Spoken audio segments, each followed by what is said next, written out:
Alrighty, everybody, welcome to today's presentation on attachment and its impact on adult relationships. And, we could have, or I could have done a straight up attachment review of Bowlby's theory and kind of left it at that. But since most of us work with adults or adolescents, I figured I'd kind of try to carry it over into something that may make it useful. Now, not everybody agrees with attachment theory, but for those people who do, this will provide some information. And if you're kind of on the fence, this may provide some things to think about. We're going to briefly define attachment theory, learn about the impact of attachment on our behaviors in relationships currently as well as later in life, identify triggers for attachment behaviors, what makes somebody seek that attachment, seek that nurturance, the closeness. Explore the relationship between adverse childhood experiences and attachment issues. Learn about adult attachment theory. Examine how attachment impacts emotional regulation and vice versa. And identify ways to help people become more securely attached. So yes, people can change their attachment style. If they have an ineffective attachment style currently, whether it started in infancy or there was a hiccup along the way and they started to become insecurely attached or ambivalently attached, there are things they can do to address that. So what is attachment theory? Attachment behaviors such as crying and searching are adaptive responses to separation from a primary attachment figure who is somebody who provides support, protection, and care.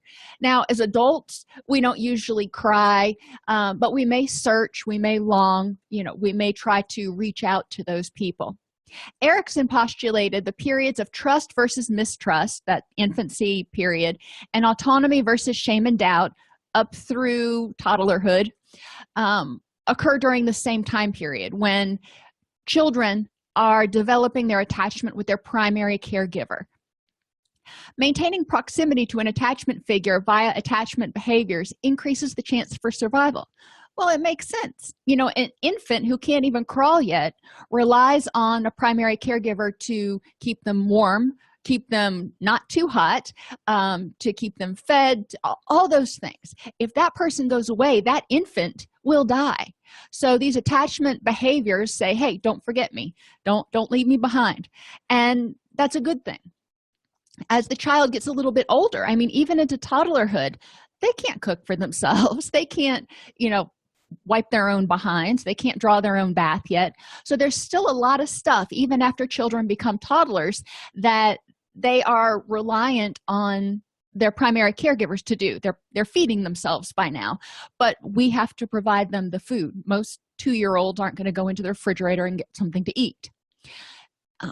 From this initial relationship, we learn how scary or safe the world is. If we generally get our needs met, and this is why consistency in parenting is so important, if we generally get our needs met, we typically see the world, at least our microcosm of the world, as safe. And for children, they're not typically looking beyond their microcosm. They're not looking into the community, into the state. To children, what's in front of them is their world. So they're learning how safe it is, how nurturing it can be, and what it's like to be loved. When we're infants, one of the ways that, and small children, one of the ways that our primary caregivers express love to us, or we feel loved and nurtured, is because they meet our needs. We're uncomfortable for some reason. We're hungry, we're cold, we're scared, we're tired, whatever it is. And that primary caregiver makes that discomfort go away. And in our little brains, that's rewarded, and we go, oh, this is a good thing. I want to keep this person around for a little while. So the attachment system essentially asks the following fundamental question: is the attachment figure nearby, accessible, and attentive? Now, those are 3 independent things. The person can be nearby, but completely consumed with their phone or with their drugs or drunk off their butt or depressed and emotionally unavailable or anxious and emotionally unavailable. So, the attachment figure has to be physically and emotionally present and attentive and accessible. If the answer is yes, The person feels loved, secure, confident, and behaviorally is likely to explore his or her environment and interact with others. If the child feels like, okay, this is a safe place, mom or dad has their eye on me, I got this. And even in preschool, if they feel like it's a safe place, if they feel like their preschool teacher has their back, they're going to be more likely to go out and venture into relationships and explore and try new things. If they feel like it's not a safe environment, if they're afraid of getting hurt or in trouble or something else unpleasant, they're not going to explore. They'll stay more withdrawn. So they need this secure launch pad to go from. If the answer is no, that the attachment figure is not available emotionally and physically, then the person experiences anxiety and is likely to exhibit attachment behaviors ranging from simple visual searching to active following and vocal signaling to the other person.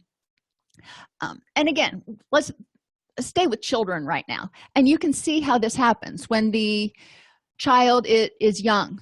I remember when my kids were young, I used to just really wish for the day that I could go to the bathroom by myself, because I'd go to the bathroom and I'd be in there with the door shut not 30 seconds, and this little hand would come under the door. Mommy, you in there? Yes, I'm in here. What you doing? What do you think I'm doing? I'm in the bathroom. But the child was making sure that I was there and wanting to have that vocal verification. And since he couldn't see me, we were connecting through sound. He was talking to me and I was providing reassurance that I'd be out when I was finished with my business. And so he would feel more secure. As he got a little bit older and he started to trust, once he started to develop object permanence and trust and stuff, he would still do that for it seemed like forever, but he would eventually toddle off. He's like, okay, mom will be out in a little while, I'm going to go do something. When he was really young, he would stay right outside the door, which sometimes made it a little bit more difficult, but he would stay right there so he could hear and he knew that I was right there. These behaviors, these searching behaviors, continue until either the person is able to reestablish a desirable level of physical or psychological proximity to the attachment figure, which is a long way of saying they're going to keep doing it until they find their person and who's emotionally and physically available, or until the child wears down. And we see this, or I've seen this, I'm sure you have too, in children who are searching for their attachment figure, whether they're in preschool. Maybe they go to preschool and they start crying for their caregiver, and their caregiver is gone. Their caregiver is at work or whatever, and the caregiver doesn't come. So the child cries and cries, and it's inconsolable until eventually they cry themselves to sleep or they wear down. And that's one of those examples of the person wearing down. And we see some other examples. We're going to talk about adult attachment theory later. But these behaviors are designed to try to provide the individual with a level of comfort and support. And we all need comfort and support, whether you're an adult or an infant. We all need social support. It's one of our greatest buffers against stress. How loved or unloved we feel as children deeply affects the formation of our self-esteem and our self-acceptance. Okay, so let's think about, why does that happen?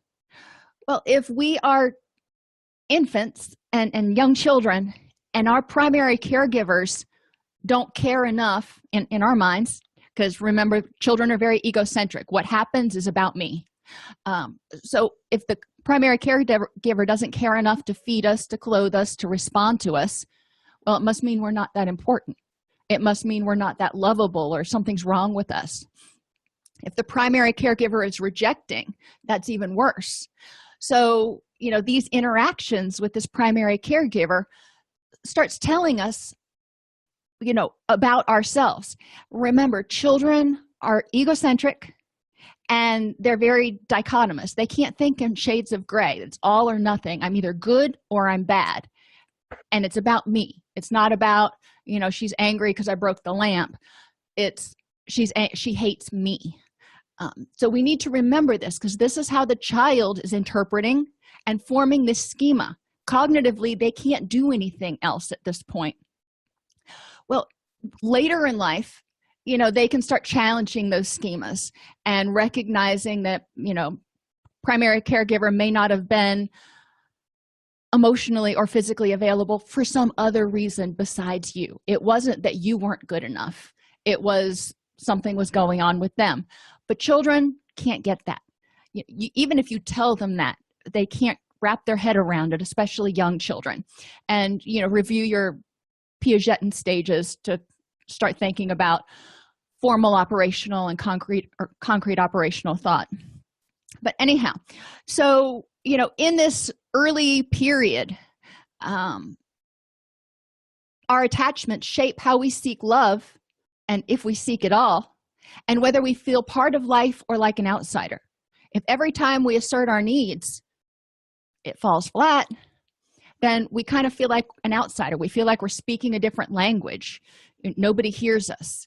Think about if you've ever watched Ghost Whisperer, and the spirits, she's the only one who can see and communicate with them, and they desperately want to communicate and get some sort of feedback from their loved ones that are still alive, but they can't communicate through that plane, so they feel isolated. And if we engage those attachment behaviors, if we seek out someone, if we call to them and they respond, then we go, oh, okay, if I call out to you and you respond, we've got a good connection. Now there's a third category in there where the child has to throw a temper tantrum or really act out in order to get attention. So that's going to shape, theoretically, how they seek love and attention in the future. If asking for it and saying, hey, how you doing, I could use a hug, didn't get the job done, if the only way that child could engage the caregiver was by acting out or being dramatic, then that's the behavior that's been reinforced. The other time I want you to consider is adolescence. When we individuate, when we go through that period of identity versus inferiority, I think, and we're figuring out who we are, what niche we fit in. This is high school, and high school can be tough. In what ways is adolescence in some way similar to infancy?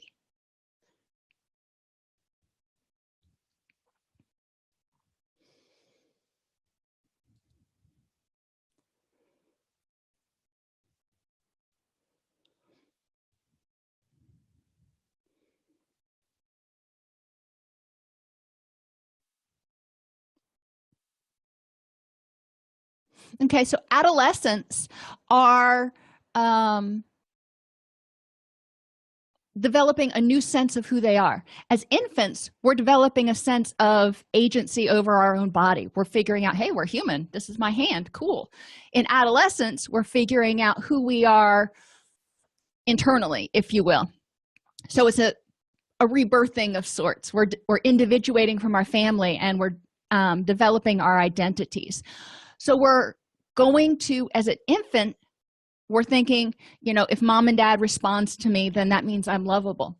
As adolescents, as we try on these different hats and these different personas and identities, we're looking at where we get attention and how we get attention, and whether that's going to be accepted, whether that makes us acceptable as adults.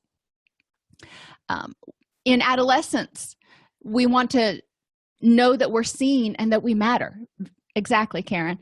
We want to know that people care for us, because it's scary to individuate and to separate and all of a sudden become an adult. Oh my gosh. Or even think about becoming an adult. That can be really scary. So we want to know that we've got supports. We want to know that we've got some security, a stable home base that we can go back to. And adolescence, remember, goes all the way up until like 24.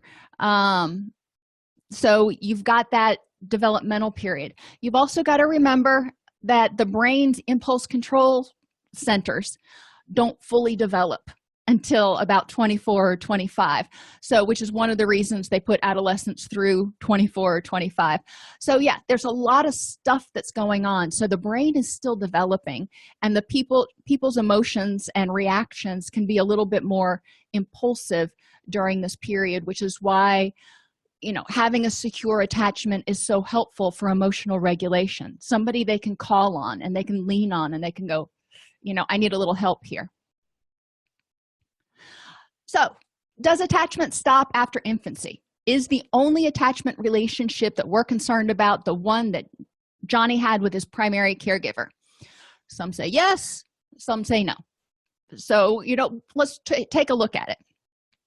Consider the child that regularly didn't get their needs met.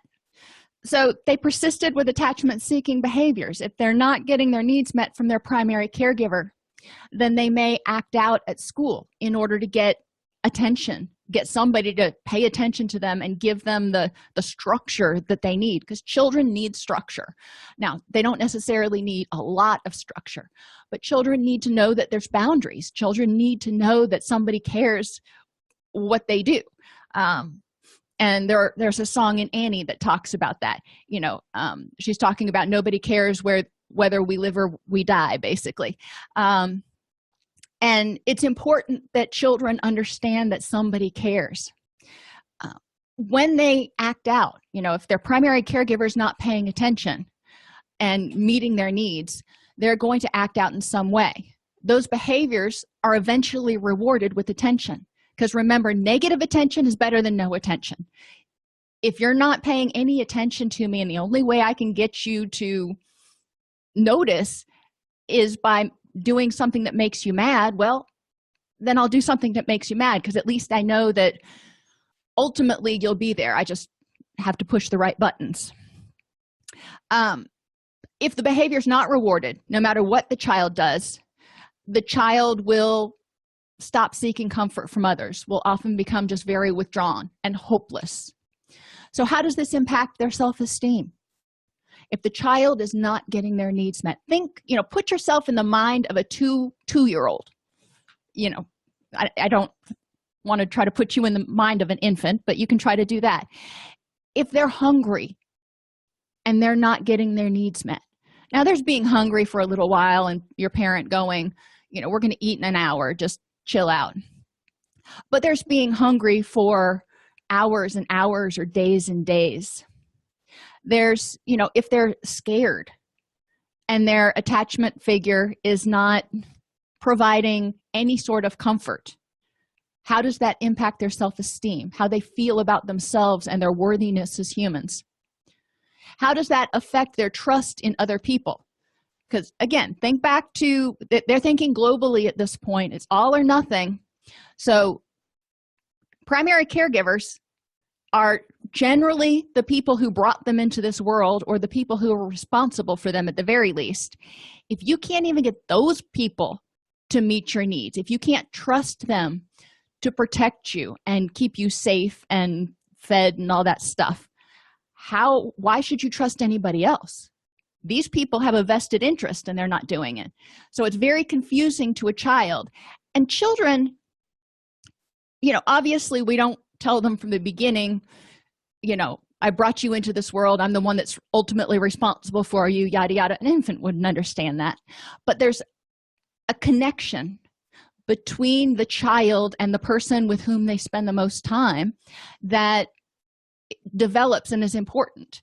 And in that child's mind, it's like, well, if this person cares about me, then things are good. If this person doesn't, we might have a problem here.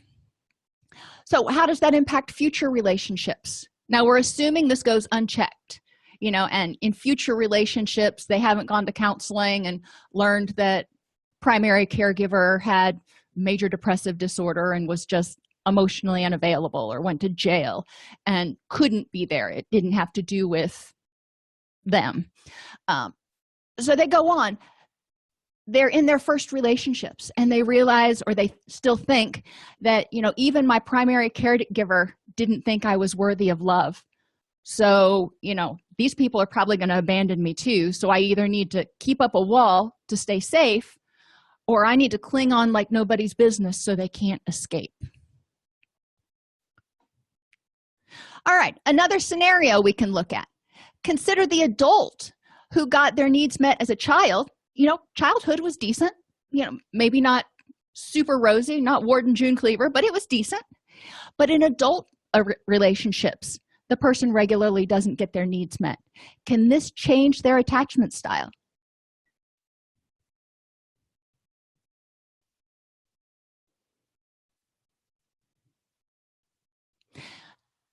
To the answer to that question, I could argue both sides of it. If they've still got their parents who are there, or primary caregivers who are there and ultimately super responsive, and they can always return home, it may not have as bad of an impact. But it also is important for us developmentally to be accepted by our peers. Not all of them, but we need some level of acceptance by our peers generally. That's just kind of the way we're wired. So if the adult is in relationships and regularly not getting their needs met, they're often going to start having self-esteem issues. They're going to stop trusting other people, and it may impact future relationships. So even if they're doing ostensibly the right things, if they're getting into unhealthy relationships, then it could impact their attachment style, and they could stop trusting others as much and trusting themselves. So in 1987, Hazan and Shaver noted that the relationship between infants and caregivers and the relationship between adult romantic partners share the following features. Both feel safe when the other is nearby and responsive. Now, it doesn't mean, with a child, they want their person to be right there in close proximity, same room, same house, same something. In adult relationships, we don't have to have people quite that nearby. We want to know that we can contact our person, our significant other, and that person is going to be responsive. So nearby can mean, a phone call away where they can come home. Both engage in close, intimate bodily contact.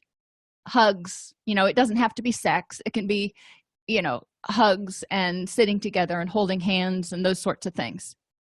Both feel insecure when the other is inaccessible. Now, again, there are degrees here, because we don't want to encourage people to get nervous if they can't, they call their significant other and that person doesn't pick up the phone. Inaccessibility has degrees because we've got jobs and other stuff going on now. But if that person is, drops off the face of the earth for, 2-3 days, we can get nervous. My husband's in Florida right now doing on a project, and he's usually up by 5 a.m. our time. And I got up this morning and I texted him, nothing. Waited around, I knew he got the text, and he would eventually respond. But then by 7 o'clock our time, he still hadn't responded. And I started getting a little worried because he never sleeps in that late. Did I freak out? No. Did my anxiety go up a little bit? Yeah, because I was starting to wonder, I hope he's okay, and thinking about who I could call to go check on him if I hadn't heard from him by noon. But, it's important to recognize that what level of inaccessibility and anxiety over inaccessibility is healthy versus, unhealthy. Both share discoveries with one another. You find things out and you're like, oh, wow, let me tell you about. Both play with one another's facial features and exhibit a mutual fascination and preoccupation with one another. And this kind of waxes and wanes, but it waxes and wanes with children too. I mean, little children aren't always fascinated with your face and touching you and that kind of stuff. But, they will look into your eyes. They will touch your face and do things about more, and do things that are more intimate, if you will. And both engage in baby talk. And again, there's degrees of baby talk, but think about closed door intimate relationships. There's often some baby talk that happens, pet names, those sorts of things that may occur. So these are the things that they noted in intimate relationships, as well as infant and caregiver relationships. How do your attachments with your romantic partners affect your attachments with other people in your life? If your attachment with your intimate partner is insecure, how does that affect how you attach to other people in your life, your friends, your coworkers? And likewise, if it's secure, how does that affect those other relationships?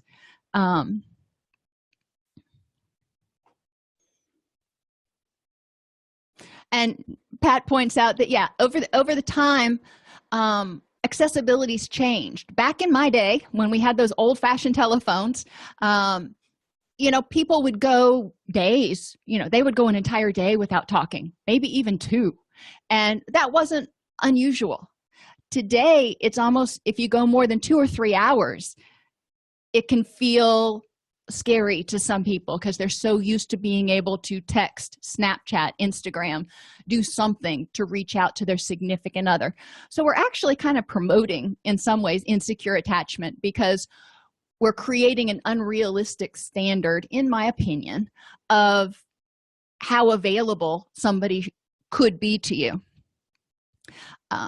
And yes, Kelly points out that a lot of times your adult attachments are going to mirror your childhood attachments, which, if you have a healthy childhood attachment, then hopefully you have a healthy adult attachment.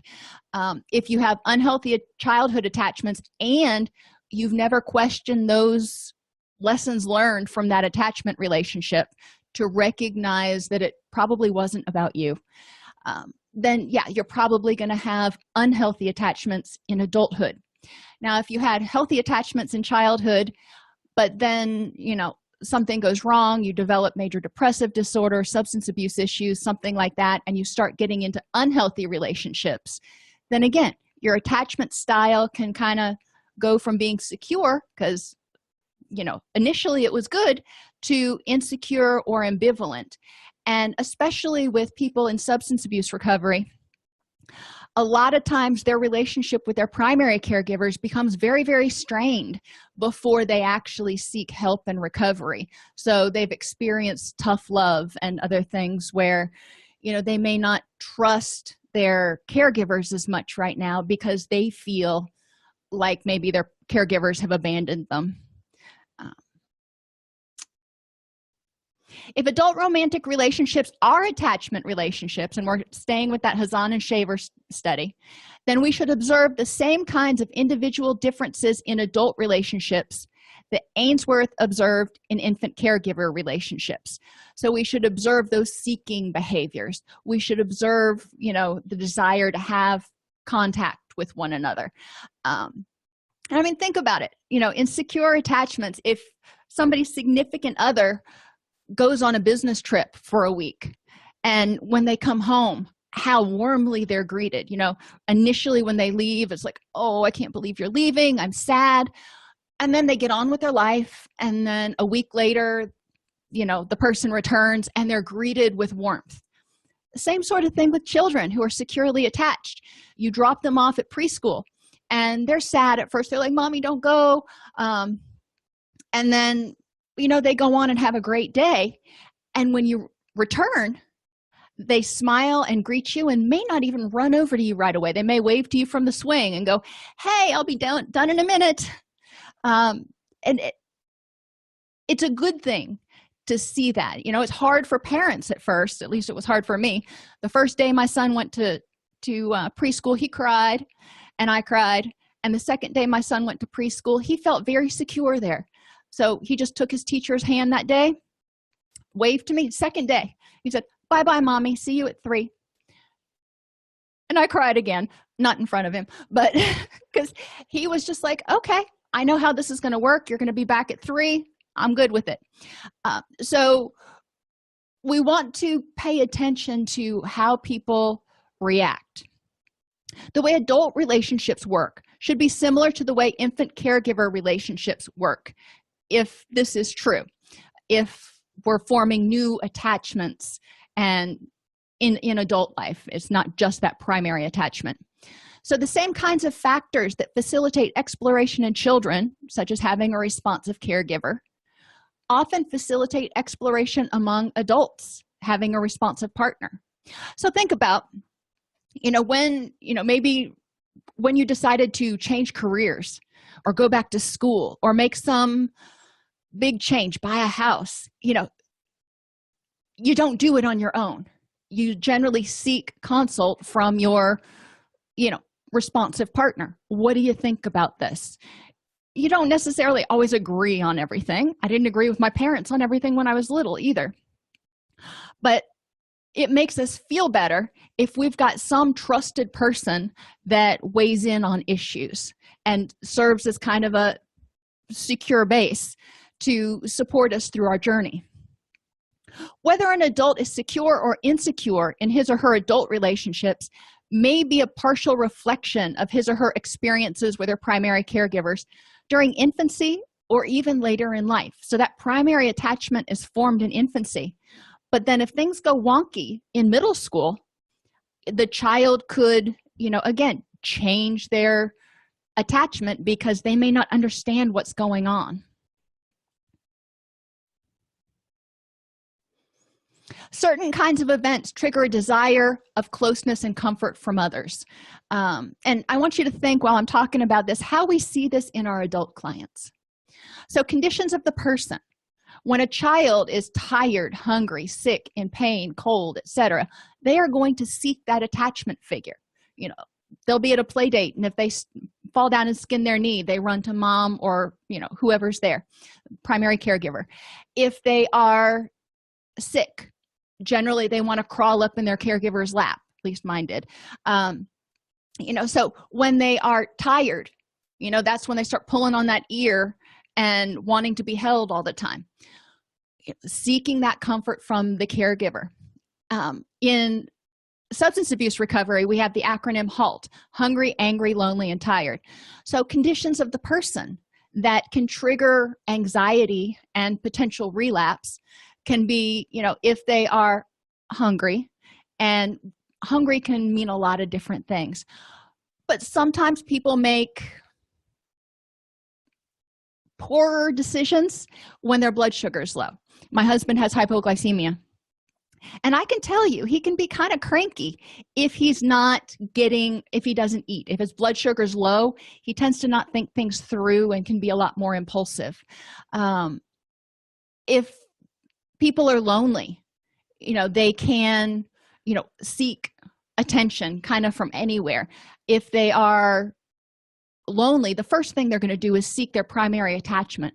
And if they can't reach that, if that's not there, then they may either escalate their attachment seeking behaviors or go somewhere else. Conditions involving the caregiver or significant other. If the person is absent, absence makes the heart grow fonder, they say. But we tend to miss people when they're absent. If they're departing, and this is more for kids, but again, it's true. If your significant other is going to be deployed for 18 months, it can trigger that attachment. You can want to spend more time with that person before they leave. You can want to hold on to them so they can't go, even though they have to go. Discouraging of proximity. If your caregiver's kind of pushing you away, then that can trigger attachment behaviors. If they're like, you cannot be texting me all day at work, that can increase anxiety in people. Or if they're giving attention to somebody else. And this can be true even if the adult person in an adult relationship is giving attention to a child. The other adult can get jealous and start exhibiting attachment behaviors. So we want people to be aware of these. They're not necessarily abnormal reactions, but we want them to be aware of what they're doing and take a look at the best way to fulfill their needs. And conditions of the environment. If there's an alarming event, maybe there was a break-in 2 doors down, you might sleep a little extra close to your partner that night Or, kids might sleep in mom and dad's room that night or that week. Or if you experience criticism or rejection by others, then you may go back to that secure base and go, yeah, I'm needing some help with these wounds right now. I'm not feeling so good.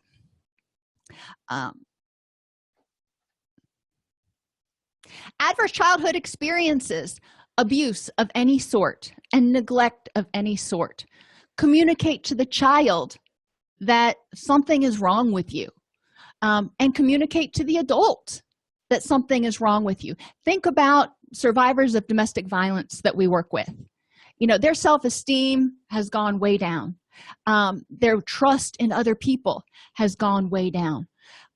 So we want to look at the impact of abuse and how it affects people's willingness and ability to connect. If you replace the word attach with connect, their willingness and ability to connect with other people in a meaningful way.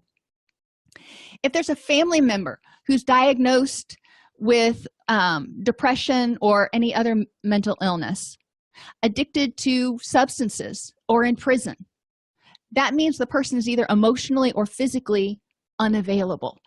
So the child, again, will often blame themselves. Why is mommy depressed? What did I do? How can I make it better? Why isn't mommy wanting to play with me? Or if they're addicted, the parent may just be so strung out that they are not able to focus on the child. I've worked with far too many families where the child would watch the parent use until they passed out. Then the child, who is elementary school age, would tuck the parent in on the sofa or whatever and then put themselves to bed. So in those situations, the parent was not a secure home base. The parent was essentially another child in that relationship. And if a parent is in prison, a lot of young children don't really understand prison or why the parent made whatever choices they made that landed them in prison. And they may be angry at the parent or caregiver, thinking, I can't trust that you're going to come home because you're locked up. You chose to do something wrong, to make a bad choice. And kids don't understand why that happened. If they witness a parent being abused, then it impacts their trust of other people.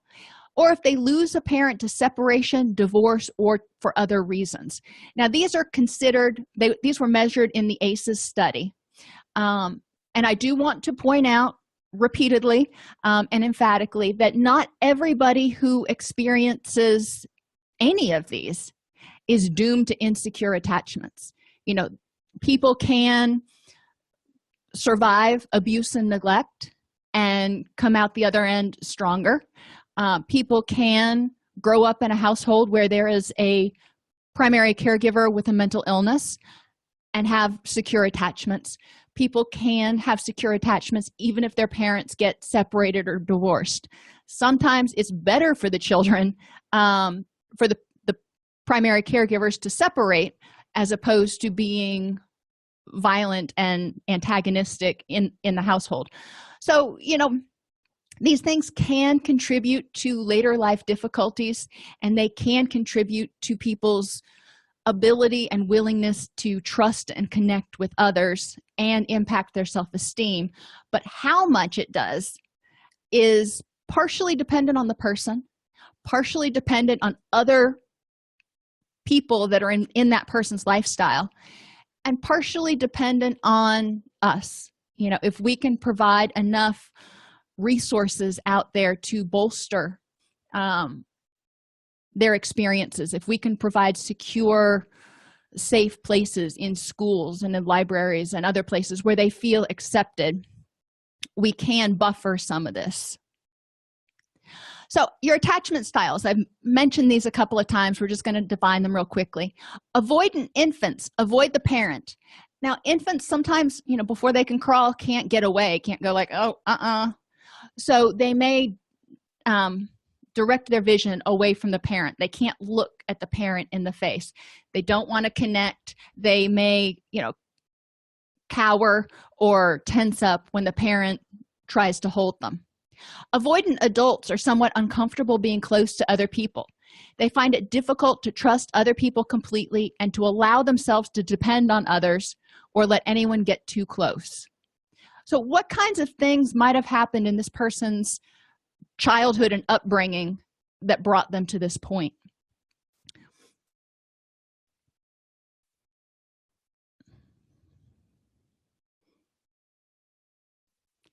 One of the things that can happen, or one of the main things that causes avoidant relationships, is when adults that were responsible for your care didn't meet your needs. You just learned that you thought you were supposed to trust them and you trusted them, and nothing. So they either caused pain or failed to protect. So then you may avoid them because you're afraid that they're going to abandon you or not take care of you. Resistant and ambivalent infants either passively or actively show hostility toward the primary caregiver. And this can be crying, it can be oppositional behavior. Anxious, ambivalent adults often worry that their partner doesn't really love them or won't want to stay with them and want to merge completely with that other person. And this desire sometimes scares people away. So we see this need to connect, this need to control. Secure infants often cry briefly when the parent leaves, but is consolable, greeting the parent warmly upon return. Secure adults find it easy to get close to others and are comfortable depending on others and having others depend on them. They don't often worry about being abandoned or about someone getting too close to them. So I want you to think about this as sort of your treatment plan goal. This is where we want people to be. We need to help them develop consistency, emotional and physical consistency in their relationships. And what I found in a lot of relationships with people who aren't securely attached is they don't get their emotional needs met because A, they don't know what they are, and B, they don't communicate them. They may have learned from prior relationships not to communicate, or they just never learned how to communicate their needs. So since their significant other can't read their mind, they don't get their needs met. Then they feel abandoned and frustrated. So we want to help people become mindful and learn to communicate their needs, their emotional and physical needs. We all need unconditional positive regard for secure attachments. We need to know that we're loved for who we are, even though we make mistakes, because we all make mistakes. We all fail at things. And we need to know that, you know what, that's okay. Learn from it, pick yourself up. I'm here to support you in moving forward. And we need comfort, support, and encouragement. We need to know that it's okay to have feelings. When we're scared, when we're angry, even if it seems irrational to that other person, for them to say, all right, I recognize that you're feeling scared or angry, and that's okay.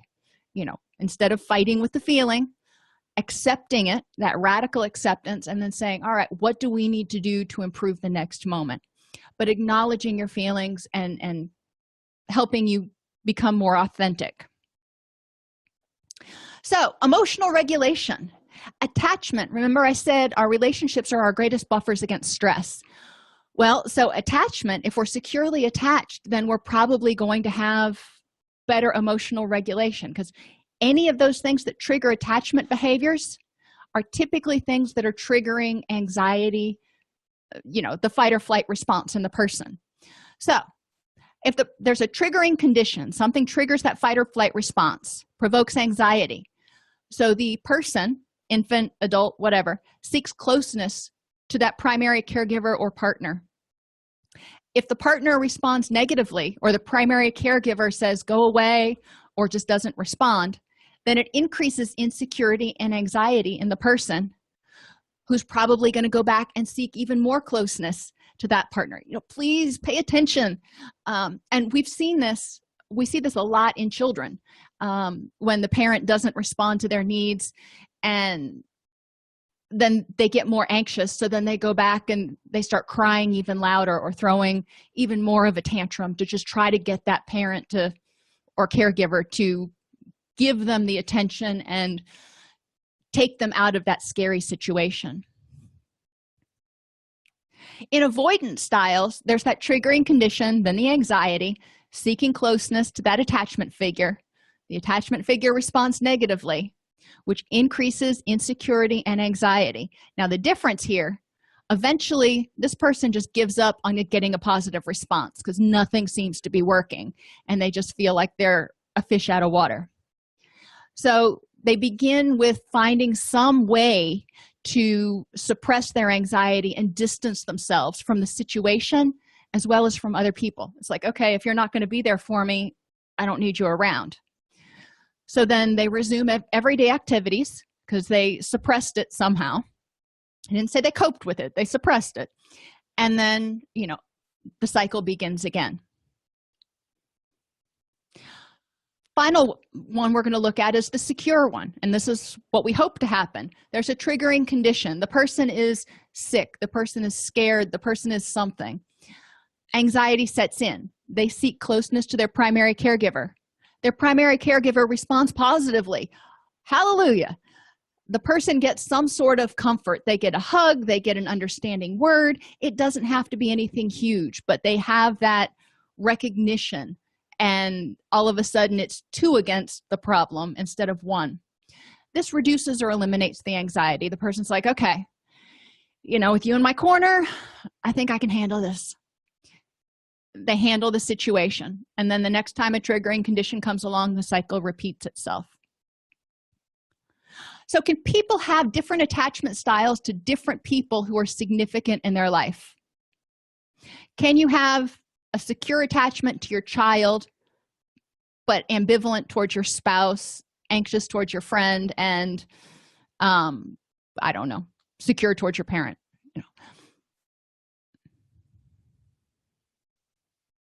Okay, everybody seems to agree yes with that, because it depends on how they respond.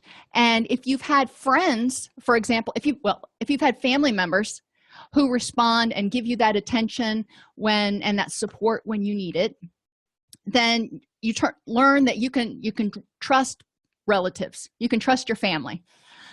If you've got friends who you've tried to rely on and they just haven't been there for you, you start starting to think, well, maybe the only people I can rely on is family, because friends I can't trust.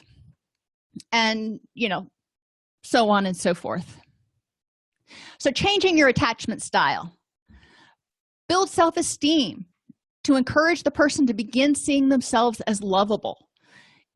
They've gotten a lot of messages from the reactions of others. And one of the things I do with my clients is to have them identify, what others have done and what words they put to that. If somebody was late to dinner, they had planned a dinner out and that person was late, or if somebody didn't return a text message or forgot your birthday or whatever, that's an event. We interpret that event and we put words in it. So what words did you assign to that? What did that mean to you when that person did that? And I start helping them see how they're interpreting it, and then we explore, was it really about you? Or, is it more about that other person? Encourage the person to practice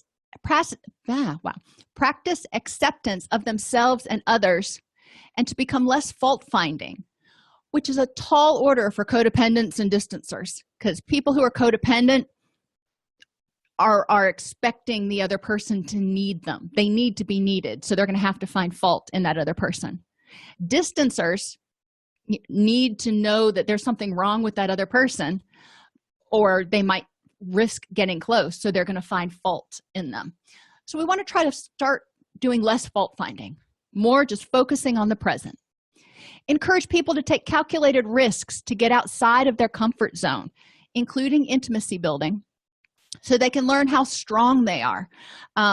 Back in the 70s, Gloria Gaynor had a song called "I Will Survive," and I listened to that when I was creating this presentation and got it stuck in my head for like 3 days, but I digress. We want people to take risks forming friendships. It doesn't have to be, super intimate right away, but sometimes people have walled themselves off from others so much that they're sort of frozen solid. So I want them to start thawing out a little bit. Let's take some risks with, friendships, and then maybe significant others, etc. And that may include sharing with others how you feel, which is really risky and makes people feel really vulnerable sometimes. Get healthy to nurture emotional stability and strength. In DBT, we talk about vulnerability prevention. If the body has enough rest and the building blocks to make the neurotransmitters it needs for relaxation and stuff, and you're getting enough sunlight so your circadian rhythms are set, you're not going to be as vulnerable to emotional upheaval. When you're sick, when you're tired, when you're hungry, when you're feeling just fatigued, it's going to be harder to deal with life on life's terms. So you're going to feel more anxiety.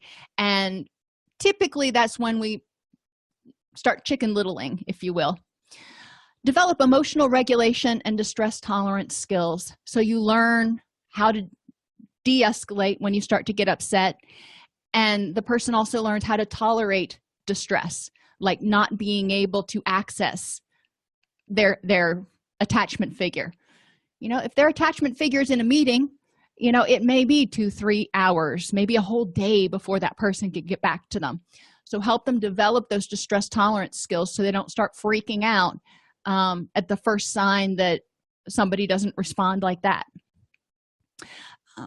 Increase insight and understanding by identifying when and why you're using unhelpful relationship strategies. So have the person really look over past relationships that have had hiccups. They can be current relationships that are having hiccups, and identify what strategies they're using and any unhelpful attachment behaviors they may be doing, like cyber stalking somebody or texting them 47 times a day or whatever the case may be, and talk about, why are you doing that and what else could you do instead in order to meet that need. So if they're doing it because they feel insecure, they're afraid that partner is going to abandon them. Well, okay, and we're going to talk about challenging questions in a second. Let's look at how helpful that line of thinking is and what are some other ways you could handle that distress. Encourage them to increase mindfulness. Become aware of what their needs are and why. If they are reacting to something in the present, or if they're reacting to something in the past. If this particular person has always been, Johnny on the spot, very dependable, yada yada, but they still just are convinced the person's going to abandon them.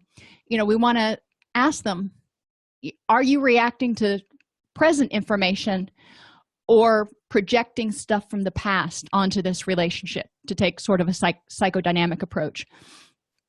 Encourage the person to learn to be assertive and authentic. They need to be able to state what they want and what they need assertively, not aggressively, not passively, just assertively, and be authentic. So if they have a preference, they can state their preference without fearing rejection, which is why we started out with building self-esteem, because it's hard to be assertive and authentic if you're worried about rejection all the time. So we need to kind of do these things together. Encourage the person to stop reacting and learn to resolve conflict and compromise from a we perspective. So when there is a conflict, instead of expecting that this person's going to undermine you or abandon you, yada yada, let's look at dialectics. How could this conflict, how could you both be right?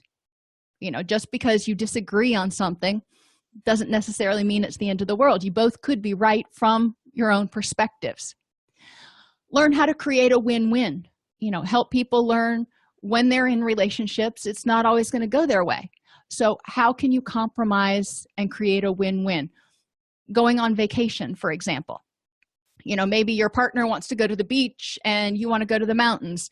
It's a vacation. You're both having a vacation. So let's talk about what you're seeking out of your vacation and how can you create a win-win. Maybe getting a cabin on a lake instead of the beach, so he can go out and do water sports and you can still have the mountains or whatever. But figuring out how to compromise and make it beneficial for both people. And challenging questions. Attachment problems often arise out of past traumas. These traumas may have contributed to thinking errors where we expect people to abandon us, or we expect that people are not trustworthy.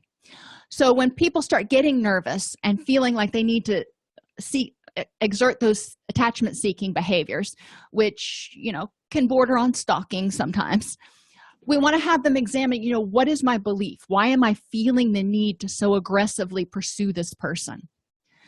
What are the facts for and against my belief in this context? That means for this person and this situation. Like I said before, sometimes this context may be perfectly safe, but we're taking stuff that we learned from other relationships and putting it in this relationship, expecting that person to behave the way our first boyfriend did or our parents did or whatever the case may be. So what are the facts in the now? Am I using emotional or factual reasoning?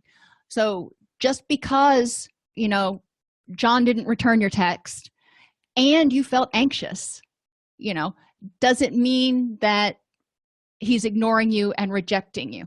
Emotional reasoning means that you felt anxious because John didn't return your text. Therefore, you figure there must be something to be anxious about. Factual reasoning says you felt anxious when John didn't return your text, and then you looked at the facts and tried to figure out whether there was an objective reason to be nervous. Had the person asked themselves what other factors may have contributed to this, or what are some other explanations? If John didn't return your text, maybe he was in a meeting, maybe the battery on his phone died, maybe, what are 3 other explanations? And are you using extreme words?